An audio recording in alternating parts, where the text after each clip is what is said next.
July the 18th, 2015. We are in Rockland, Maine, and with me today is Gary Wheeler. Wheeler. I lost That's right. lost your last name all of a sudden. And Gary's sort of an expert on the subject of unidentified flying objects and things related thereto. So, why don't you tell me your full name? Gary Wheeler. And where were you born? I was born in Plainfield, New Jersey, What year? 1943. And you are 72. you're younger than I am, actually. I'm younger than you are. And what did your parents do? My father was like a ceramic engineer, and my mother was basically a mother, but also just did the interior design work. And what is your education? Pretty diverse, actually, but all through the time I was a kid, I worked as a carpenter, helping carpenters, and kept doing that basically throughout my life. But school-wise, I went to several different schools. I went to Ohio State and Denison University, and graduated from Ohio State, with a bachelor's degree, and then took off a year and traveled around the country, looking at things, and then I ended up at San Jose State in California, studying psychology, clinical psychology, and got my master's degree there, and finished there, came back to New Jersey, was painting at the time as an artist. I had some paintings, and I was selling some in a gallery, and I set up a little place to work, but it turned out the local town needed a school psychologist for the school system, so I worked there for a year or two, and then I was asked to take over a alternative school with 20 children who were all varied ages living on a farm, live in school. As I call them, they were socially malignant kids because parents really didn't want to deal with them, although the parents had money, but the kids were troublemakers, which also meant they were extremely intelligent and couldn't adapt to the school system. So this was an alternative school. And it worked fairly well for a couple of years, but then as everything, it had its own lifespan and died away. And then I started traveling around, and in my travels, it was much more practical to be a carpenter than it was to be a psychologist. So I worked as a carpenter, got into boat carpentry and sailing, became enamored with the whole concept of sailing, plus the structural functionality of a sailboat and what it takes to build a secure platform under those kind of stresses. So I got involved in a lot of sailboat work. And I see you've authored a book about. Yeah, I have a website because I designed a system for climbing the mast on a sailboat. It's called the Mastmate, which is an alternative to a bosun's chair. It's basically just a nylon alternating step flexible ladder that goes up the track. That's a picture of it up there? Yeah, that's a picture of it up there that goes up the track on a sailboat, and it allows, what it does is it allows the individual to do it alone. He doesn't need somebody to haul himself up there. Is it a patented design? Yeah, it was patented, yeah. Its patent's worn out by now, or gone out as 27 years ago or something. So wow. It's still being sold basically around the world, although I have certain rights to it within this country and stuff, so we manufacture them and I sell them. They're made in California. Oh, wow. I sell a couple hundred a year. So somewhere along the line, you moved to Rockland, Maine. Yeah, in the whole process, I went to Rockland. I ended up here, more or less. Well, now, somewhere along the line, you developed an interest in unidentified flying objects, UFOs, as it were. Right. When did that happen, or how did that happen? Well, a brief headline, sort of thing. Yeah, right. But I mean, it began probably when I was 10 years old or 11 years old, and saw the picture on the New York Times of the White House with 8, they said UFOs over the White House. And it was very evident that there was these structures, although they they weren't the typical looking thing. They more looked like plasma balls, but there was like 8 of them over the White House. They took the picture, and the headline said UFOs over, White House, and I got excited about the possibility of what that could mean, And then the next day, of course, the story all changed, and they tried to cover the whole thing up and said it was swamp gas or something that had produced those images. So anyway, that sparked my imagination, and over the years I had delved into different philosophies, and I always liked physics, so I had a pretty good understanding of how things work, or how we said they work, and so I was fascinated, and I had a couple of incidences that happened in my life that probably are too long to get into now, but they pointed me in the direction that something very odd had happened to me, and I couldn't fit it into the normal, what we call normal reality situations. And I happened about 10 years ago, 12 years ago, as circumstance has it, or more I should say serendipity has it, I ended up in a bookstore looking for a book about UFOs, and there was one book in the whole store, and the only book was called Abduction by John Mack, psychiatrist from Harvard University. And so I bought that book just to read about it, and within that book and within the stories that he told about some of his patients he worked with that had been abducted were stories that were very similar to what had happened to me. So I was kind of caught up into the whole idea: is this really real? Can this actually have really happened? And could I have been involved in it? And so what it did is it just made me almost maniacal about researching the subject. So the last 10 years I've researched all aspects of it to my satisfaction, to make me more aware of what the possibilities are. So now, here in Rockland, you have a radio show. Yeah, there's a little station here in Rockland called WRFR, and it's a community-owned station, nonprofit, all volunteer, all run by the individuals who were interested in radio. And somebody had heard that I was, for a while I taught about a 10-week course on UFOs at one of the little local schools here that we started ourselves, but about 20 people attended, and they were there almost every time for almost 20 sessions, and showed a lot of videos and had a lot of interviews, and it was very fascinating. But out of that came a guy who wanted to interview me for his radio show on WRFR, and so I did that. I did an interview with him, and then they suggested I had my own show and talked about it. So how long have you been doing it? I've done it just about a year now. And is there a name for the show? Yeah, it's called High Strangeness. And High Strangeness. It's on between 4 and 5 on Sundays, and it can be live streamed from the internet on WRFR.org. If you go there, there's a live streaming. You can listen to it online. And that's Eastern Time? That's Eastern Time. Okay. Was it a call-in show? Or? Well, it can be. Yeah, I try to make it that way, although I've had few call-ins, but I've had some. Okay. You were mentioning books a minute ago. If a person was what would be the top 3 books to read on the subject? Oh, geez, I think the most recent one probably that came out is very good for somebody who's skeptical and really doesn't needs some real background on the history of it, and also the validity or non-validity of the whole subject area was done by a woman named Keene, Social Security State, or something like that.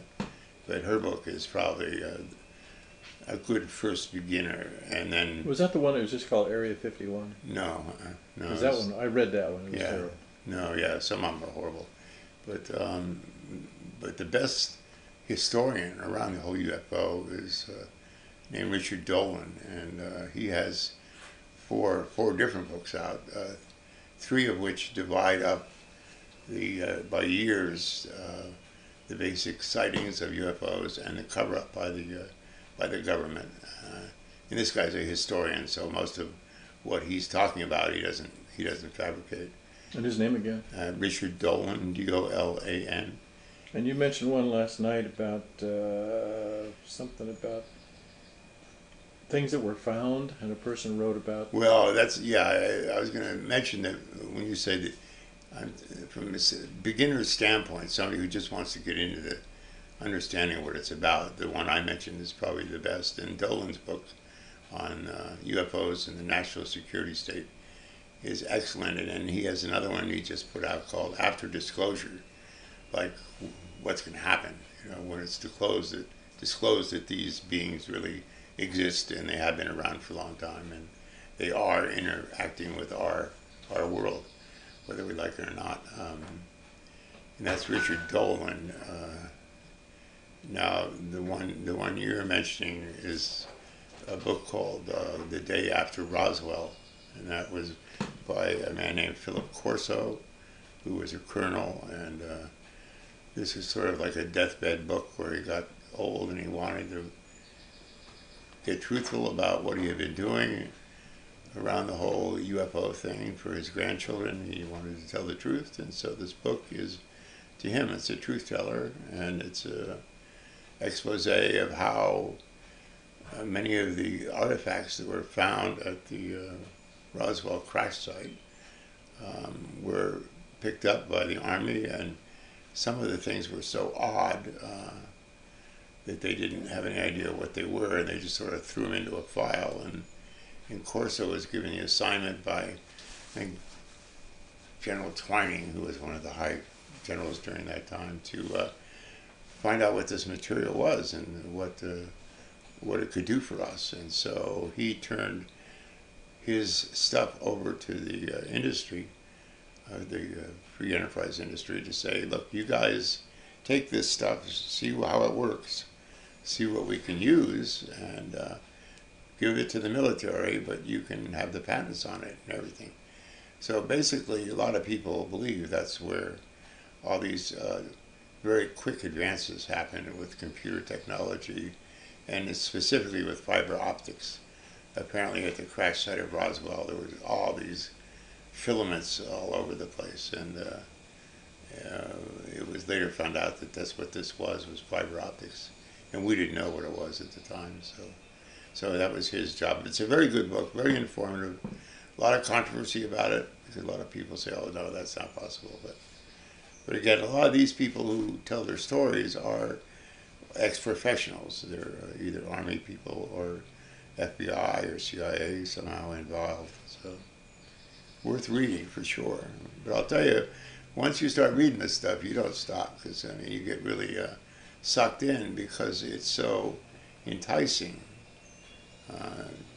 Well, let's go forward to, let's just briefly, sure. There was a big Air Force examination called Project Blue Book. It ran for 12, 14 years, something like that. Right. There was several of them, yeah. That was the major one, yeah. Yeah, and the result of that was they came up with three things, apparently. One was, whatever they are, they're no threat to us. Right, that was the main one, yeah. Yeah, if somebody saw something, they probably really saw it. And what was the third one? What was the third one? Well, I think 80% of, they said something like 90-some% were explainable, the sightings, but the reality was it was maybe 70%, not 90. But the within the UFO field, it sort of looked, that's kind of a laughing matter, because it's evident that over all these years, the government has basically been covering up their knowledge of what's going on, and so that any information that comes out from their research is very spurious. And there was not just the Blue Book, but there was also one in Colorado. The University of Colorado was given the assignment of... Say that again? University of Colorado was given the assignment to do the same thing, to research the whole UFO thing. They came up with basically the same conclusions. And so today, if the official word within the department, if you're asked about UFOs, is that is the Blue Book saying that we find them no threat to our national security. And so, in other words, we're saying we're not worried about it. Well, there has not been anything to worry about. Well, there has and there hasn't. I mean, there's been a lot of, that's part of the cover-up. I mean, there's very good evidence, as well as witnesses that UFOs were seen over Minuteman silos when the missiles were shut down. And this has happened 4 or 5 times in this country and also in Russia, where the missiles have been taken over by something else other than us. And it was done in such a way that it was basically impossible for 10 missiles to all go down at the same time, because they're all independently controlled. And they never came out with a good enough solution about what that was about. But the witnesses that all came forward were soldiers and stuff who saw the UFOs over the facility when it occurred. As I recall, the real interest in this became 1946 or 47. The guy flying a private airplane, he was passed by some, as he called them, flying saucers down below him. Right. And then after that, it sort of generated, and then there were more and more sightings. And I was looking at that MUFON site yesterday, and it just showed thousands of sightings all over the place, including 3 in my neighborhood in the last month. And if that happened, I wasn't aware of it. Right. Well, no, but how many are? I mean, how many people spend time looking up or to see something? Every time I hear an airplane. Well, you do, but I mean, most people aren't looking at the sky. I mean, I don't care what it is. If I hear any kind of an airplane noise, I'm looking up. Well, the average is 600 reports a month coming through this country alone of sightings. Now, you can do what you want with that information, but in proportion, you can triple that around the world. Because it's a world event. It's not something that's just occurring in our culture. Well, I have 2 main questions I want Sure. to ask, but let me get to those in a minute. But before we do, you've interviewed Bob Lazar, correct? I haven't interviewed him. I've listened to tapes of his being interviewed. Right. Right. Now, he's talking about hardware. Well, he was talking about working at, not right at Area 59, but at Groom Lake, which is right next to Area 51. Right. And he claims that he was brought in to help to diagnose the power systems on these UFOs. How are they powered? And so he claims to have seen one, and I presume, I mean, I've seen, they made a model of it. I mean, you can buy the He said model. they saw 9 of them. He said there's 9 hangars that are carved into a mountain south of Area 51. Where the hell would they get them? I mean, that's a whole other question. I mean, there's all kinds of questions. But I've just heard there was one. I never, because I've read about him before. I mean, I've read about him. Oh, Lazar, he's very well known because he's, a good comparison with Lazar is Snowden today, who, released all that NASA information. Right. Now, Snowden was totally discredited and everything, but the reality was I don't think he's been discredited. Well, he was discredited because he didn't have the education to do what he was doing. Part of the whole discreditation of Lazar was the fact that he didn't have the education to be working on nuclear stuff. Well, what we're finding out, of course, we've known this, but is in the science community, when somebody's good at something, they don't care what your education is. If you can do it, that they want you, especially on this very high technical problem-solving stuff. So anyway, he was supposedly brought in to do this, and he says he was, and he investigated the power systems. He came to his own conclusions about how these things were powered, and it was definitely an anti-gravity system that was using some sort of uranium isotope. With the power system, he said that they were anti-gravity devices of some sort that got their energy from some sort of rare uranium element that doesn't exist naturally but can be made, and he actually had a bit of it. But so I mean, the story goes on and on and on from people who will kind of put down what he said versus those who are very supportive of what he said. So like everything with the UFO community, you can either become a believer in the sense of doing the research and coming to your own conclusion, or let others make up your mind for you. But so so we've had sightings in the 40s and the 50s continuing through. Well, the sightings mainly began in the 40s because what they believe, and what people who have been abducted and communicated with these other beings have said is that they showed up because of the nuclear weapons that we were developing. And our nuclear power is something that apparently threatens more than just ourselves. So this is the scenario of the day the Earth stood still with Michael Rennie. Basically, it's something like that, Yeah, but right. it's also saying that we don't, some of the things we don't know, we don't know the effects it has on other dimensions. And what they're saying is nuclear energy and nuclear power there's the segue I was looking for. can start messing with other dimensions. Well, so the question is it a dimensional thing, or is it actually someone coming for places outside the Earth? Yeah. Well, it could be both. It could be one or the other, but most likely it's both. Well, that's what I was thinking about Lazar. I mean, if there's hardware, unless that hardware shifts dimensions.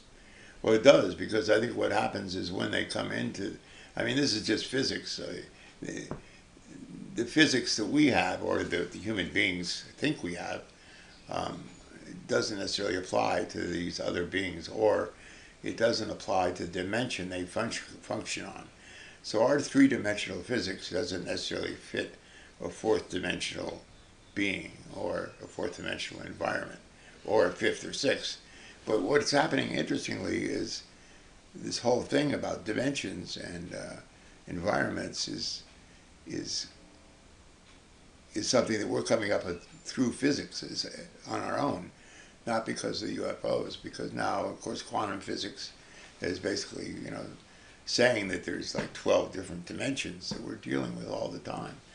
And so it's very, very conceivable that these other beings, first of all, it's almost evident that they have the capability of moving between dimensions, but actually how they utilize that capability, I'm not sure. But I know when they come into the third dimension, they have to have third dimensional dynamics about them. So the fact that they have craft, or the fact that they have a physical presence, it may be only on this dimension. Well, the reports you normally think of seeing are the people with the big eyes, and I guess there's two different. There's the grays, which are the small ones. There's several different ones. I mean, the most popular image anyway is the small gray with the big eyes, large forehead.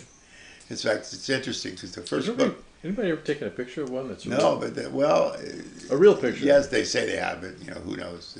Everything could be fake today, so you don't know. But the interesting part was when the first book came out about abduction. I forget the author, but on the cover of the book was an artist's rendering of what this abductee said they looked like. And it was basically what we see today as that popular image, except the forehead was small and certain things were different. And what happened is when the book came out and people saw the cover, the publisher got all this phone calls saying, that's not what they look like. You got this wrong, you got that wrong. So, I mean, it was very interesting that they had this kind of response from people. Now, again, one has to imagine what's in people's minds versus what is reality. But the whole problem with this field, when you get into it, is what is reality and what isn't becomes a real mind tickler. Well, isn't there a lady that says she has some sort of pipeline to some voice? And there's several people claim they have the ability to communicate with them. It's hard to. I mean, there's a man in Switzerland, Billy Meyer, who lives in a little cabin up in the mountains, and he has probably the greatest photo supply of pictures of UFOs in the world. That he's taken on his mountain, that they come and visit him all the time. And he's been tried again. He's been discredited and tried to be discredited in many ways, but I mean, the guy is not a super photography technician, nor is he. And he only has one arm, and he has all these photographs. So, and he claims he has volumes of material that he says he's been given by. He said these are Pleiadians. These are people from the planet, the Pleiades, or Well, beings. the Pleiades aren't. I mean, just because they look like they're close together in our sky doesn't mean they're really that close together. Well, They could no. be hundreds of millions of light years Well, yeah, but it apart. has nothing to do with it. He just says that's who these beings are. Oh, that's they say Yeah. that's their address. That's their address, basically. And It's in the winter sky, straight above. yeah, and it's interesting. You know, did you ever look at the emblem on the Subaru Japanese Right, yeah. car? You notice the stars? Yeah, it's the Pleiades. Yeah, That's that's the seven, Pleiades. the seven sisters. Yeah, and because the Japanese believe that's where they're from. Oh, really? It's part of their tradition. Yeah. No, I didn't know that. Yeah. There you go. Learning more all the time. Yeah. So, you just talked about Billy Meyer. Any other? I've never heard that name before. Oh yeah, well, he's one of the most prominent. Well, have you ever talked to anybody? I mean, personally, that's besides yourself, that Oh yeah, no, I talked to several people, or several people come forward to me to tell tell me their stories. what's the most logically what was I say? Which one has the most veracity? Tell me that story. Well, I mean, again, it's that whole reality question. Where do you go with that? I mean, I've had several people tell me that they had experiences where they were actually on some sort of ship, and that they actually looked back on the Earth and they were communicated with by through telepathy with these beings, telling them about the Earth and what we were doing to it, and that how this had to stop, or we were going to destroy the planet. And well, so now, and the problem is with these if stories, we're destroying the planet, why would they threaten to destroy the planet if we're already destroying they're it? not going to destroy the planet. No, if they're going to destroy anything, it's us. For destroying the planet, they want to save the planet. The planet's important. Although my feeling is that we are actually part of them.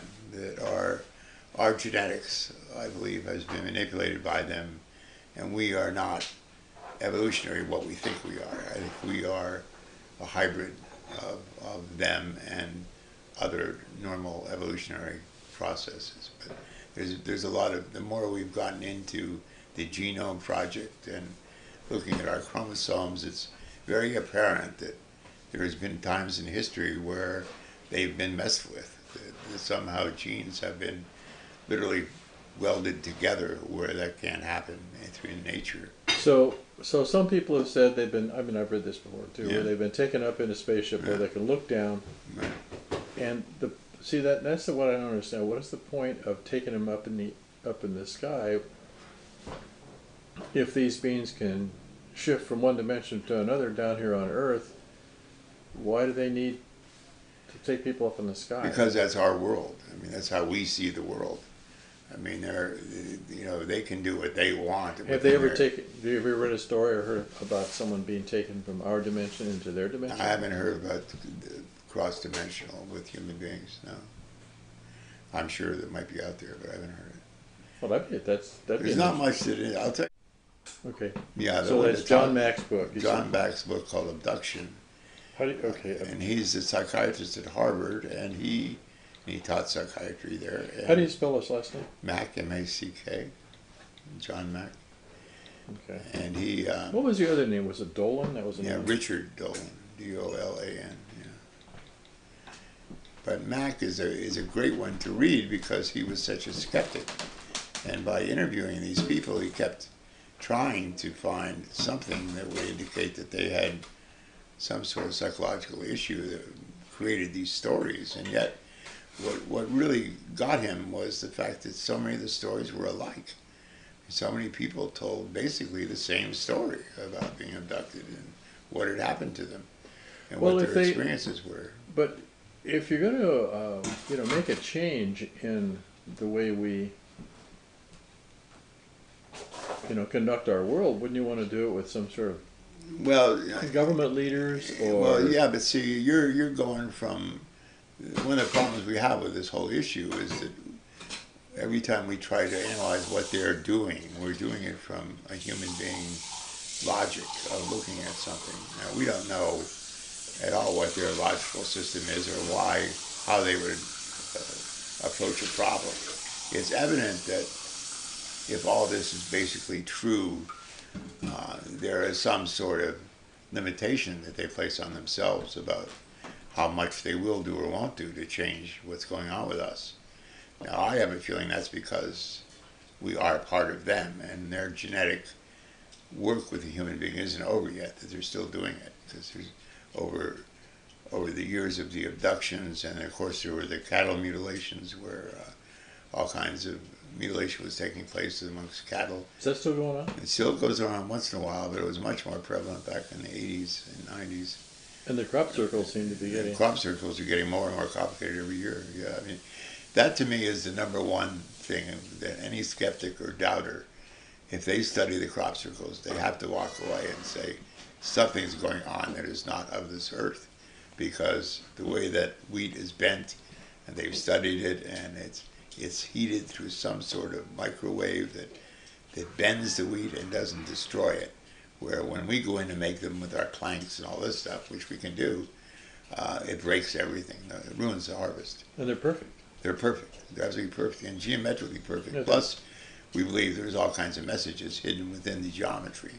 So it's a complicated issue, but I mean, it's a mind blower. I mean, to look at these things, you just have to walk away shaking your head. I was looking at the book downstairs. Yeah, I mean, it's And I just... saw the little light, Yeah. the picture of the light, which says Oh flash. yeah, well now they've actually had video people now that have set up cameras, and they've caught these balls of light going around the field at, you know, super speeds, apparently creating. Well, I mean, some of the more complicated ones, it would take you days to do that, not just a matter of over the night. But that's our days, not their days. And it's not how do we know we don't know the kind of energy they're using to make this happen. So it seems to happen almost instantaneously when these balls do their jumping around things. So there's those kind of mysteries that are just really have to go down as non-explainable. Now, you can make your own conclusions, but somebody's doing it. And these aren't natural phenomena. It's caused by a weather system, which they tried to say for a while. Well, what I understand is, why not, if you really want to make the point, why not land on the Capitol Mall like they did with the Well, in a sense, they said they already did that. Well, and there's a whole scenario around the fact that Eisenhower met with him back on Andrews Air Force Base on a runway back in the 50s and worked out some sort of an arrangement around their involvement with the human race. And there were soldiers that witnessed this taking place at the end of an airport, although there weren't many who were right there and listened to the conversation. But again, that's one of those stories that, is it just a story? Or, well, with all these stories, like with any story, there's probably a grain of truth somewhere, but what it is exactly, we don't know. But it's apparent that it's believed within the UFO community that there is a whole black operations within our government structure that's directly involved with the whole UFO thing, and has been for a long time. But it stays totally hidden. So I wonder what Mulder and Scully are going to come out with this summer. Well, that's interesting. Yeah, now that because when you're watching the field, the UFO field, and watching the public's reaction to UFO issues, it's changed drastically. Fortunately, over the last 10 years. How's that? Well, before, if anything happened, people always mocked it and made fun of people who said they saw something, and it got so bad that people who did see something wouldn't come forward because they were made fun of. They were made a mockery, and there were several stories. There's one that took place in Gulf Breeze. The guy wrote a book about it. His name is Wilson. He had several sightings with all kinds of pictures. Not only did he have sightings, the whole town had sightings, and yet he had to end up leaving town because of the press that he got around the whole thing. So, but now it seems to be more and more acceptable. If there is something seen, it's not made fun of immediately. On the newscast, you don't hear, "Oh, they saw little green men." You don't hear that so much with a little chuckle in their voice. They say, "Well, something was seen. They don't know what it is." But they don't make fun of it anymore. So slowly it's sneaking into the culture. And now with this new Pope Francis, who's definitely a truth teller, he might be the one to bring it up, to have a real dialogue about what's going on. which is fascinating. So, if you were to write a headline, what would it be? Disclosure coming. And then after that? Hold on. No, but I mean, so what do you? So I guess it's kind of like what is going on? I mean, what do you think is going on? Well, I think you've already said it, but you can say it. Yeah. Again. Well, no, I think it's subtly that there is acceptance that this thing is possible.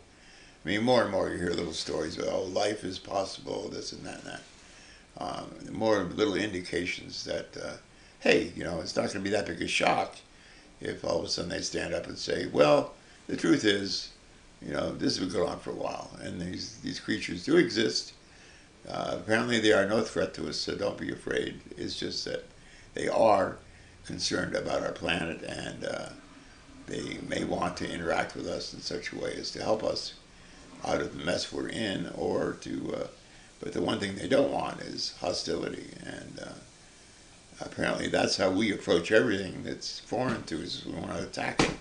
So the fear is that... Well, can't we get those guys over to the Middle East and get those guys straightened down a little bit? Well, yeah, but the problem is if we don't have them, then we're going to have to find another one, another enemy. And who's going to make all these weapons? We've got to have somebody buy all these weapons. I mean, the biggest part of our whole problem is our economic structure is built around war and weapons and oil, and the more it becomes apparent that these other beings are using alternative energies, which are just massively more powerful and better to use than what we do. Yeah, but they never use the weapons. They don't use the weapons. We use the weapons. I mean, we're producing weapons all the time to use against each other, and that's basically, we've been told that's why we haven't been back to the moon.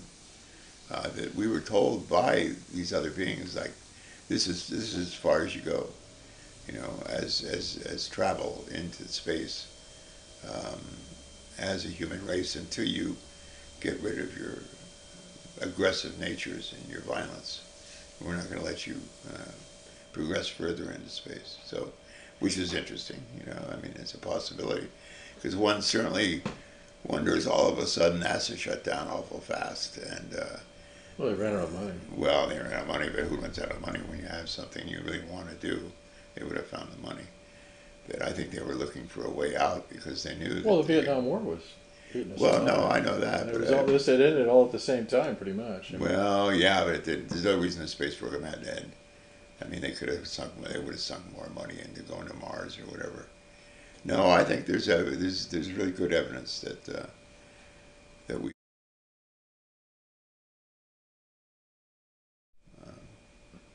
Say that again.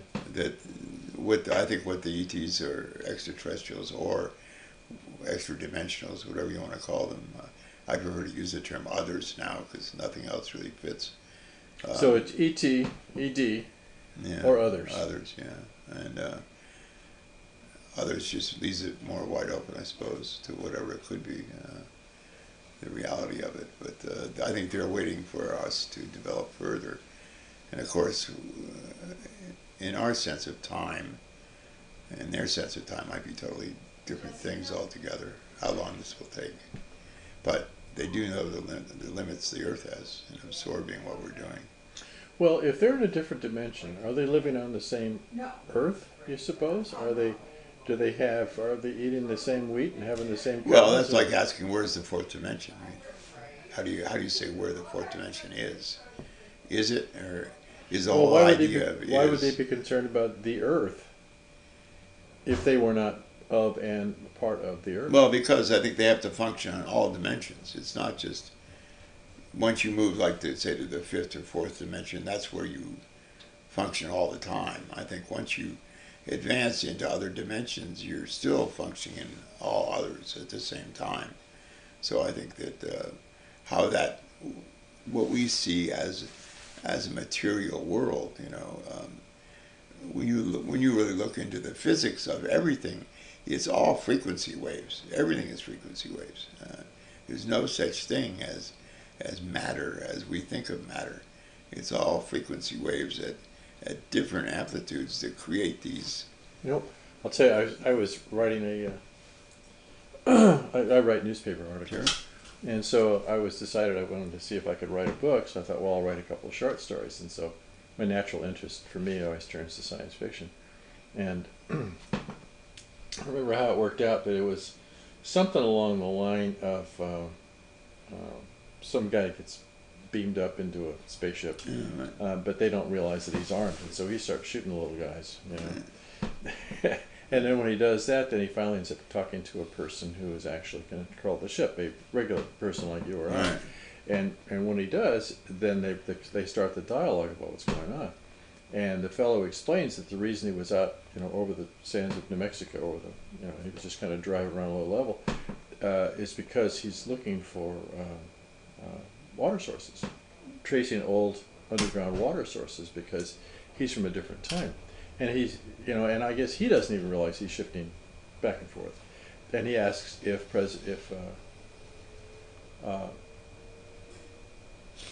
the time went back to a split in time, where, I mean, this is just me thinking, you know, a split in time probably caused by the atomic bomb, where they diverged, and he was wondering if President Ford was still in charge of the company, meaning President Henry Ford. Yeah, right. Yeah, right. You know, and so there was a right. whole different structure. Yeah. And I think, as I recall, it was like, you know, the shifting back and forth. He may not even been aware of it, and he was in a different, different time period. In some ways, I think that's probably very possible to happen. And it's something we may do all the time and not even aware that we do it. You know? Yeah, maybe when you fall asleep at night, That's what I was going to say. Go someplace at nighttime, else. you might be going into other dimensions. Yeah. And I think possibly with these psychedelic drugs and things, I think that was part of what happened. No, I never tried that. Well, our brain basically has a bunch of filters. You know, we filter out an awful lot stuff that's coming at us, and the psychedelic drugs seem to open the door on those filters. So your bottom line on the whole thing is, it seems like there's kind of a split. There's the hardware part of it, where the people could come from someplace else, right? And if they have 9 of them or 1 of them, why haven't they taken them back? It seems like that'd be pretty easy for them to do. Number 2, why haven't we used them? You know, as advanced as the SR-71 was at the time, it still is just an airplane. Well, if you go and look at the SR-71, came out of Lockheed Skunk Works, right? And the head of the Skunk Works was named Ben Rich, and during those time that they developed the SR-71. Actually, Kelly Johnson was still involved. Ben Rich was there, but he, in one of his last talks he gave, he was asked, you know, how advanced are our abilities, our space abilities, and he basically said, we can take E.T. home. And I don't know if that was just the off-the-cuff remark. I think it was. It might have been indicating that there's a belief that we have a lot of the capabilities.